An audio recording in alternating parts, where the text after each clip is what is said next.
Welcome back to the Gentleman Ultras YouTube channel. I'm Richard Hall. As always, just looking through the morning headlines, and it says here in Gazzetta dello Sport, Conte for the KO.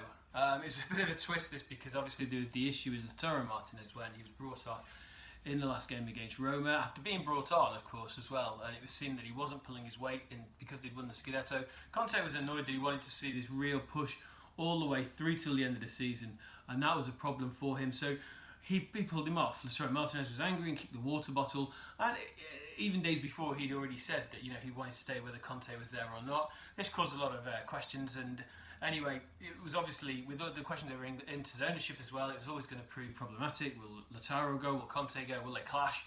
And what was quite good for this Inter team is that there was a makeshift boxing ring put out. Lukaku being sort of the MC, and a pretend boxing match between Conte and Lautaro. And the way they approached it was very an elite way of saying, this is no problems here. So it talks about that and says, KO for Conte for the KO. It does say then he's 2 years, he's caught up with the 39 points on the Bianconeri. Now he can sink the Juventus machine in the Derby d'Italia. Goes on about making peace with Lautaro in the ring. But it says now it's at the Pinetta, there was barbecue, boxing gloves, lots of laugh after the sparks that flew at the San Siro. Problem was, after we've got the situation where there was curfew broke by Lukaku, Ashley Young, Hakimi and Perisic. And Gazzetta says, now remember this, Gazzetta says they were fined in his blitz. So that's quite an interesting one, because, let's go straight to it actually. In Tuttosport, it talks about, again, the rings and gags, it says here. Lautaro and Conte make peace, again, laughter at Appiano. Appiano Gentile, that is the training ground. Stennis says, Lukaku, Hakimi, Perisic and Young, the curfew was violated, but no fines were handed out from the club. So, a bit of a contradictory one there. And Corriere dello Sport, of course, they just talk completely in the headlines about the saying there's going to be Derby of d'Italia. It's going to be full of tension because obviously you've got the situation where Pirlo is going to try and save Juventus this season by trying to beat Inter. It says here he has the chance, Conte has a chance to take fourth place off his teammates, his ex-teammates. So it's going to be quite the rivalry there, quite the Derby d'Italia, because Inter will want to obviously try and knock Juventus away from the Champions League. Meanwhile, Juventus desperate to get a win over Juventus to make this season, over Inter to make this season look a bit better. Let's see who else and what else is in the papers today. There is a potential bid by the UAE.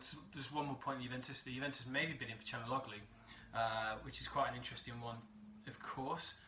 Again, the line here, by the way, just put in the previous point. Pirlo, it's too late now. You should have been inspired by Antonio further. Easy to say now.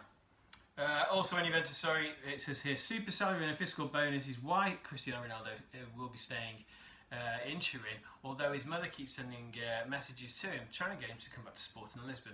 Bless. Well, we'll see what happens with that. Milan, talking of Calhanoglu, they say they're probably not going to sell him. That Elliott and consistency for the Champions League. Pioli's going to stay until 2024, and it's Gigio Donnarumma. They're pressing for Tomori and Diaz all to stay and to really build on what's been, even if they've had a bit of a fall off, a very, very good season for Rossoneri. Buffon, we talked about him the other day. It says after his goodbye, the goalkeeper is waiting for a proposal to decide what he wants to do. Now it says, we've talked about this over the last couple of days of where he potentially was going to go, the dream of everybody's being Parma. We talked about Barcelona as well. But Mourinho here is trying to tempt Buffon to go to Rome. That would be a very interesting move if he did do.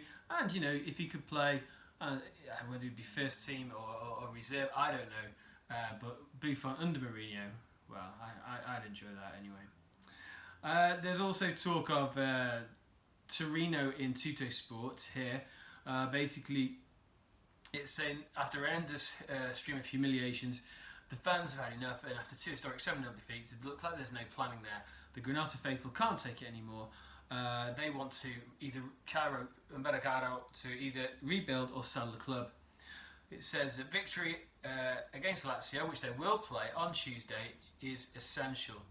And a bit more on that in Corriere dello Sport that talks about the third and final no to Lotito. The appeal has been rejected.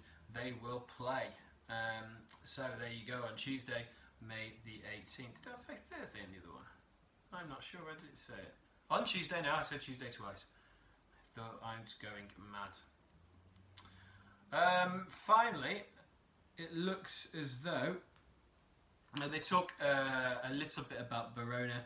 Setti's now under investigation. Funds removed from Verona. They lost 2-1 last night. To Crotone in what was another I thought pretty dismal game. Maybe you disagree.